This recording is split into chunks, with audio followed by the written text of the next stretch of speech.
Lai pieņemtu lēmumu par mājas atjaunošanu, ir jānobalso vairāk kā pusē no dzīvokļu īpašniekiem, kuri pārstāv visus dzīvokļu īpašumus. Tātad pavisam vienkārši piemērs, ja mājā ir 50 dzīvokļu īpašumi, tad vajadzētu vismaz 26 īpašniekiem nobalsot pār šo te procesu. Bet, protams, jāatcerās, ja kādā dzīvoklī ir 2 vai 3 vai 4 kopīpašnieki, viņiem ir tikai viena balss, jo viņi pilnvaro vienu personu savā vārdā balsot. Vai arī, ja kā notiek praksē, kopīpašnieki savā starpā varbūt nesarunājas kāda iemesla dēļ, tad dodam izteikt šo viedokli katram no kopīpašniekiem, bet, protams, tikai tad, ja viņi visi ir nobalsojuši par, mēs varam ieskaitīt šo balsi. Bet tātad minimums ir vairāk kā puse no visiem īpašumiem.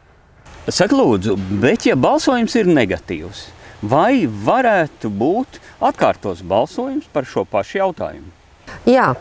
Pastāv tāda iespēja pieņemt lēmumu atkārtoti, un tā būtu atkārtotā kopsapulce vai aptaujas organizēšana atkārtoti. Likumdevējs mums ar pēdējiem grozījumiem dzīvokļu īpašumu likumā tāda iespēja ir devis.